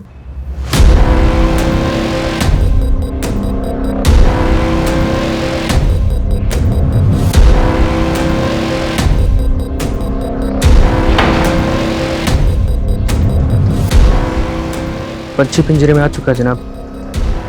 हाँ, अजय मेरे सामने ही है। मतलब सच में तेरे भाई ने झूठी मिसिंग रिपोर्ट लिखवाई थी? चल ले चल इसको, चल बता गिरीश, गिरीश को किसने मारा? बेटा बोलना शुरू कर दे, नहीं तो मैं पेलना शुरू करता हूँ। साहब ये सब संतोष ने किया है साहब। कौन संतोष? जिसकी हमने कुछ हफ्ते पहले ही तेजस्वी से झूठी शादी कराई थी। हम चाहते थे कि वो 1-2 महीने गायब रहे साहब, लेकिन तेजस्वी तो बहुत शातिर निकली, वो सारा पैसा लेके भाग गई। मतलब धोखा देने वालों के साथ ही धोखा हो गया। जी हाँ साहब, लेकिन संतोष तो साहब बहुत बड़ा सनकी निकला, उसने हम दोनों को उठवा लिया। मैं तो साहब जैसे तैसे बच के भाग निकला, मगर गिरीश वहां फंस गया साहब। फिर मैं आपके सामने आ नहीं सकता था, तो मैंने अपने छोटे भाई अजय से कहा साहब कि मेरी और गिरीश की मिसिंग रिपोर्ट लिखवा दे, ताकि पुलिस गिरीश को ढूंढे और उसको संतोष के चुंगल से छुड़ा ले। जी साहब, इसीलिए तो मैं वहां छुपा था। मुझे नहीं पता था साहब कि गिरीश की किस्मत इतनी खराब होगी कि वो मारा जाएगा बेचारा। बंद कर ये मगरमच्छ के आंसू। दीपांक को जानते हैं? हाँ जानता हूँ ना साहब, दीपांक को तेजस्वी लाई थी हमारे साथ काम करने के लिए। उसने काम भी किया साहब कुछ दिन, लेकिन अचानक एक दिन गायब हो गया साहब। भोला बन रहा है? भोला बन रहा है? दीपांक मारा जा चुका है। अब उसके मर्डर के बारे में जो कुछ भी जानता है ना बता दे, नहीं तो अभी। साहब मैं सच कह रहा हूं, मैं नहीं जानता। मुझे तो अभी पता लगा कि दीपांक मारा गया। तो उसकी मां को पैसे क्यों भेजे थे? माफी क्यों मांगी थी उससे? मैंने कोई पैसे नहीं भेजे, ना किसी से माफी मांगी साहब। मुझे लगता है ये काम भी तेजस्वी का ही है। पता नहीं सब करके कहां गायब हो गई वो। ये तेजस्वी का लेटेस्ट नंबर दे और संतोष शर्मा का भी।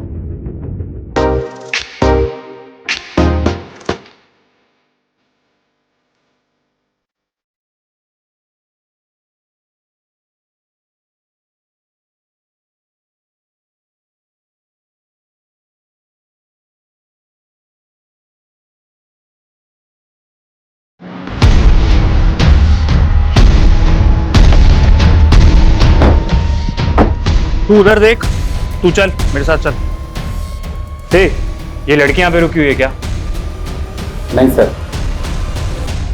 सर ये अग्रेश ने जो तेजस्वी का नंबर दिया था वो अब भी बंद आ रहा है। तो मोबाइल के IMEI नंबर से लोकेशन पता करो। Sir IMEI number cyber cell को दे दिया है, और सर वो संतोष शर्मा का फोन भी मैंने सर्विलांस पर रखवाया है। और तेजस्वी के लिए लुकआउट नोटिस इशू करो। कमलेश, ये नकली शादी वाला गैंग तो हाथ में आ रहा है, लेकिन हमारा पहला केस वो अभी भी उलझा हुआ है। दीपांक को किसने और क्यों मारा?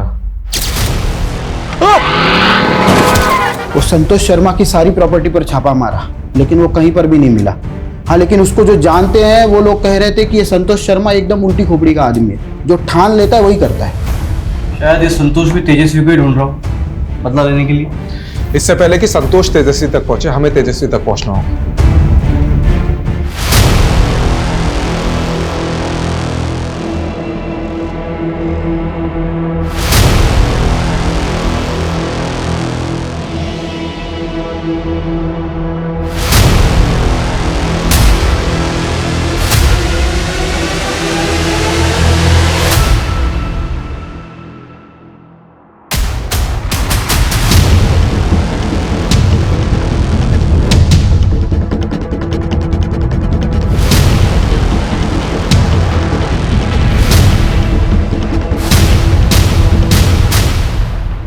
हेलो जी, आप नेपाल के लिए एक टिकट बुक कर देंगे?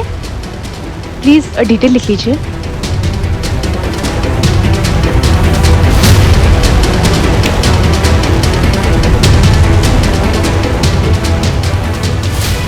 हेलो सर, ये EMI नंबर ट्रैक हो गया है, लड़की का फ़ोन ऑन हुआ है। जी मैं आपको लोकेशन भेजता हूँ।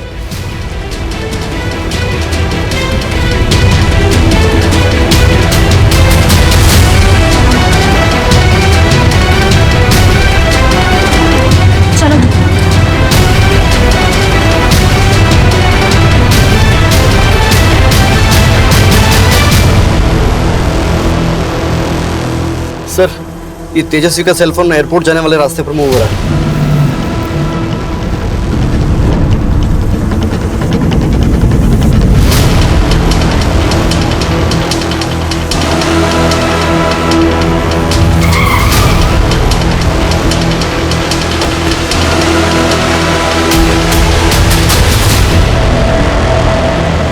मैं गिरीश से बहुत प्यार करती थी सर। उसके लिए मैंने अपना घर भी छोड़ दिया। हम दोनों छोटे मोटे फ्रॉड करते थे, लेकिन फिर अग्रेश से मुलाकात हुई। अग्रेश के साथ मिलकर गिरीश लोगों को शादियों के नाम पर लूटने लगा। उसके प्यार में अंधी थी, इसीलिए मैंने उसका साथ दिया। और दीपांक को तुम लाई थी गैंग में? दीपांक और मैं एक ही कॉलेज में पढ़ते थे। मुझे दीपांक की मदद चाहिए थी। कैसी मदद? सर गिरीश से मैं बहुत प्यार करती थी, लेकिन गिरीश गैंग में जब भी कोई नई लड़की आती उस पर लट्टू हो जाता। मुझे बहुत जलन होती, मैं भी गिरीश को जलाना चाहती थी। तभी मुझे दीपांक मिला। और दीपांक तुम्हारे साथ जुड़ा क्यों? वो विदेश जाना चाहता था अपनी बीवी प्रीति से बदला लेने के लिए, और लंदन जाने के लिए उसे पैसों की जरूरत थी, इसीलिए वो हमारे साथ काम करने लगा। गिरीश को जलाने के लिए मैं दीपांक के करीब आने का नाटक करने लगी। जाहिर है तुम्हारा पैतरा चला नहीं होगा। जी, गिरीश को सच में लगने लगा कि मैं दीपांक से प्यार करती हूँ। फिर गिरीश ने अपने दोस्तों के साथ दीपांक को कहीं भेज दिया।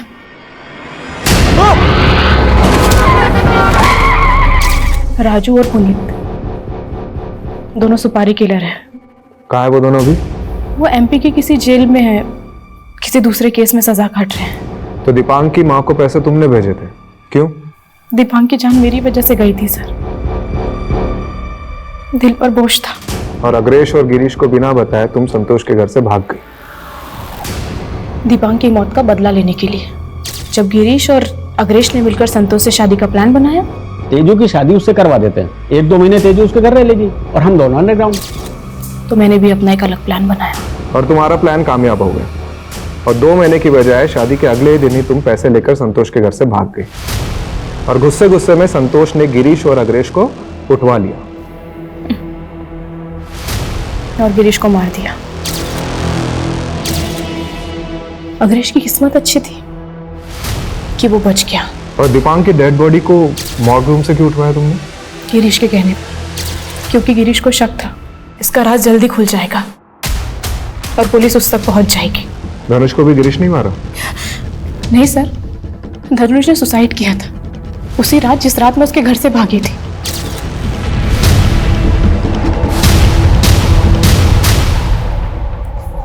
सर, मैंने सिर्फ लोगों को लूटा है, लेकिन किसी की जान नहीं लेनी चाहिए।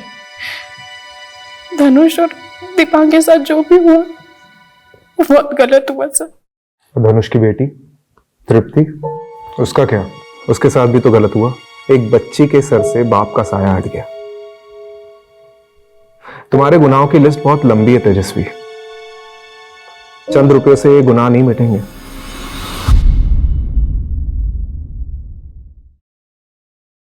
क्राइम पेट्रोल्स के और भी दिलचस्प कहानी देखने के लिए हमारे चैनल को सब्सक्राइब करें और बेल आइकॉन दबाना न भूलें।